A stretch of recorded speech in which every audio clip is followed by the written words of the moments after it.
Almost 30 years later, we get a sequel to one of the biggest summer blockbusters of the 90s, Twister. Although it is hard to call this a sequel because it has almost nothing in common with the original. There's no same characters, there's no same threads, nothing. So it's really more of a reboot. But in any event, let's talk Twisters.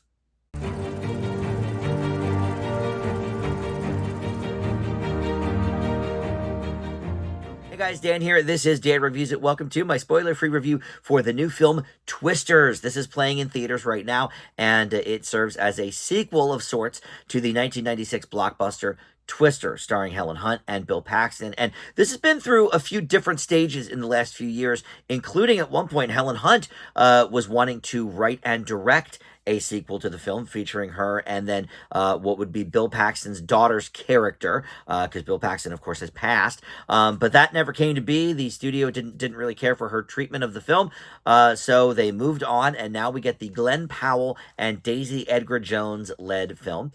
Before we launch into the specifics, though, of this movie, Twisters, let me welcome you into Dan Reviews It. Thank you for finding this video. We do movie and TV reviews here, and just about every day on the channel, I post something new, so there's always a lot to check out. With that in mind, please consider subscribing, click that like button, comment below, all that stuff, of course, helps the channel out. And check out my Letterboxd profile as well. That is in the description below for this video. Letterboxd is a great website to kind of keep track of your movie viewing and your ratings, and you can make different lists and stuff. So you can follow me and my profile on Letterboxd through that. All right, so let's talk Twisters. I guess easiest thing to do is to mention that I really don't care for the original film. I saw it one time shortly after it came out. It was probably about 6 months after it came out, and I just thought it was really stupid.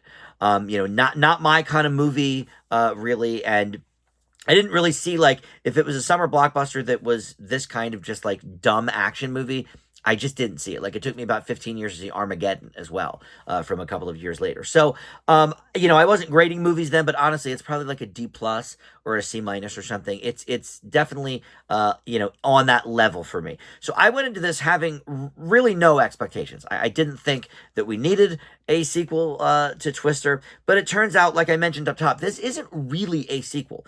It is listed as such, but for all intents and purposes, it is a complete reboot, because there's nothing connecting these two movies except for one thing at the beginning of the movie. One of the items that they used to kind of track the storms, one of the instruments called Dorothy. Love a good Wizard of Oz reference. So we see that again at the beginning of this film, and that's it. There's nothing else connecting these two movies. No like characters or anything.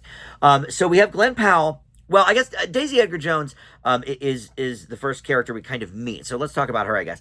So she plays Kate Cooper, who is a meteorologist, and in her younger years, she was a storm chaser. However, she lost a few of her close friends in a storm, so that sort of has shaped her future, and she is moving forward with her life sort of out of that realm. But she still works in meteorology, just not as a storm chaser. And another one of her former classmates, Anthony Ramos, plays Javi, and he is now a not only a storm chaser, but he's part of this group who is sort of doing like insurance claims and stuff. It's sort of spelled out, but it's kind of long-winded. But essentially, they're sort of taking advantage of people that are losing everything in storms, and they're working kind of with new apartment owners and new building proprietors to kind of insure things and what have you. So that's kind of his role. But since they knew each other from the past, he taps Kate to kind of help him out on some data and that kind of thing. And along the way, we meet Glenn Powell's character, Tyler Owens, who is a famous YouTube storm chaser. He films all of these things live, and he has a whole crew with him that goes into these storms and does, stupid jackass type things like the Johnny Knoxville show, Jackass, like setting off fireworks inside of a storm, that kind of a thing. So it goes from there. She's sort of torn between these two people who are, kind of fighting over her and her mind, and yes, partially her attractiveness as well. And so I guess we'll call it there on the plot. We see a lot of different storms here, and it really does sort of carry the torch of that kind of dumb summer blockbuster. This was directed by Lee Isaac Chung, and this is, I think, maybe his first completely English film, but he directed Minari a few years ago. That got some Oscar love, at least some nominations, and that was sort of half in English, but this one is a very, very, American summer blockbuster type of movie. And that is, I would say, what these guys set out to do when they made it. And in that respect, I think they succeeded.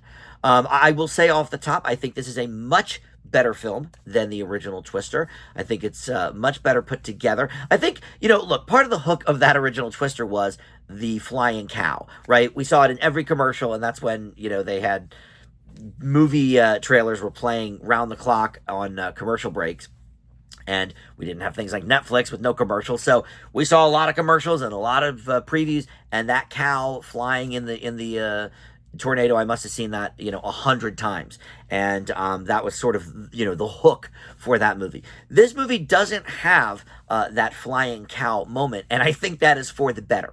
I think this movie focuses on many different action sequences and a bit on the character development as well. So look, the stuff about this movie I don't quite get is the science part of it, the meteorology part of it. I have to imagine that a lot of this stuff would not be really the science behind it. But I'm not a scientist, certainly, and I'm far from a meteorologist as well, so I don't know. Maybe if you are one of those things, you will have more specific ideas about, okay, well, that could never happen. That's fake, whatever. It all seemed kind of far-fetched to me, but look, this is in that summer blockbuster disaster movie tradition. And I think that's the movie they set out to make. I don't think they sat down in a room full of scientists and said, okay, what would be real? I don't think that happened. I could be wrong. Maybe the science is perfectly great, but it doesn't seem like it. But what this movie does do is give us a really cool action sequence every 15 or 20 minutes. It's named appropriately Twisters because there are many tornadoes in this film, and I would say probably 4 at least, give us a really, really good, intense, 5 or more minute action sequence, including right in the beginning when we first meet, Kate and Javi rather, and some of their friends. Right away, we get a really, really good action sequence. It puts us right into the driver's seat of that action. And then there's sort of the rest of the movie, which is okay. The characters are fine. They're fairly stock characters, I would say. And I think their arcs are fairly predictable.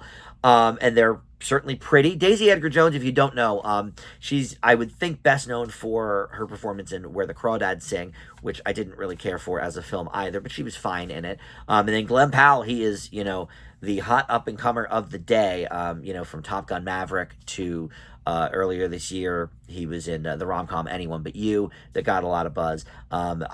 Incredibly good-looking dude, charming, certainly.